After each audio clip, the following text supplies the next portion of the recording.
আমি অত্যন্ত পরিষ্কার ভাষায় বলছি, রাজনীতিবিদরা আমাকে পছন্দ করুন না করুন, আই কুডন্ট কেয়ার লেস। এখন রাজনীতি করা এদেশে অনেক ডিফিকাল্ট হবে।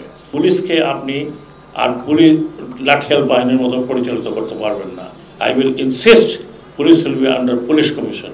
পুলিশ কমিশনের নিচে পুলিশ চলবে। আপনি পুলিশ কমিশনকে অর্ডার দেবেন, police commission will do what they want to do. এই পুলিশ জনগণের পুলিশ।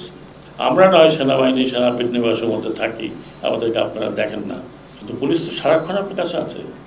আজকে অবস্থা দেখেন, প্রতিদিন সন্ধ্যার সময় শুনি যে ডাকাতি হচ্ছে। কি করবে? পুলিশ নাই, পুলিশ ডিমোরালাইজড হয়ে গেছে। অন্যায় হয়েছে, যারা অন্যায় করেছে তার জন্য তারা শাস্তি পাবে, কিন্তু সাধারণভাবে আপনি এটা করবেন।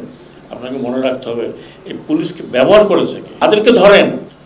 আমি চেষ্টা করব যে হুকুমদাতা যারা ছিল, they should be punished, severely punished. আমাদের দেশে না পারলে বিদেশে। এটা কোনো কথা হলো না যে আপনি হুকুম দিয়ে ছেলে পেলে মারবেন, জনগণকে মারবেন, আর জনগণ এটা করবে। আবার আসেন, দেখেন জনগণ কি করে, ছিঁড়ে ফেলবে। এবার হুকুমদাতাতে আমাদের বের করতে হবে যে কারা পুলিশকে এইরকম ভাবে ব্যবহার করেছে এবং উদ্দেশ্যটা কি।